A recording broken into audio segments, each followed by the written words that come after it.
Hello everyone, welcome back to Ekraft Geeks.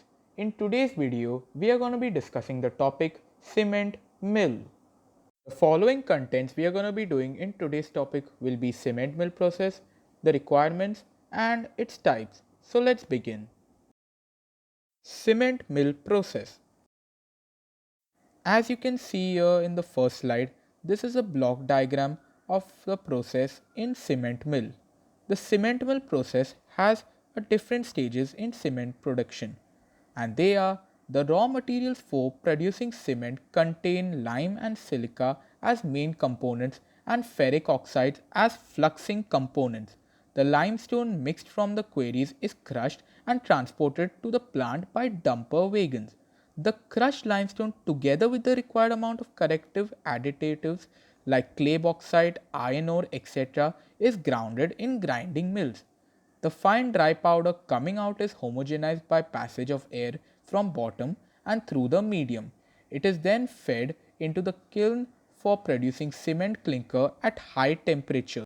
The clinker coming out of the kiln is air cooled in special types of cooler and then transported to the storage. Thus, after aging in the storage for at least 3 days, the clinker mixed with the right amount of gypsum is fed to the cement grinding mills and ground to required finance. The cement is stored in the silos, thus drawn for packing in gunny bags and dispatched by wagons to the dealers. Hence, after knowing about its process, let us learn its requirements. Requirements of cement mills are: they should have high starting torque. The starting current must be limited to a maximum of 2 times full load value to minimize voltage dips. The breakdown torque should be also high so that the sufficient overload capacity is available.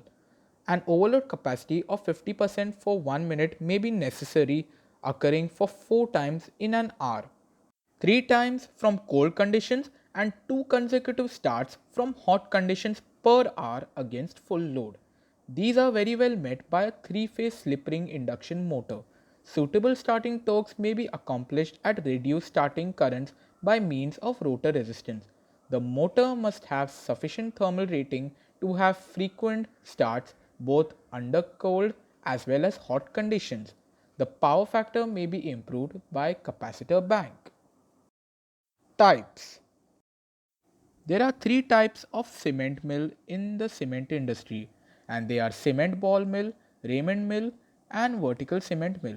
In the cement ball mill, smooth operation and reliable production process is conducted, which is also applied for cement, silicate product, building material, fertilizer, and glass.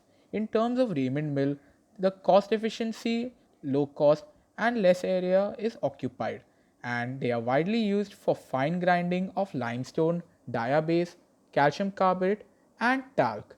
And in terms of vertical cement mill, it is energy efficient and stable quality, which are widely used in cement, power, chemical, and non-metallic mining industry. And that was the end of our topic, cement mills. Thank you so much for watching this video. Don't forget to like, share, and subscribe to Ekraft Geeks. Thank you so much, and see you next time.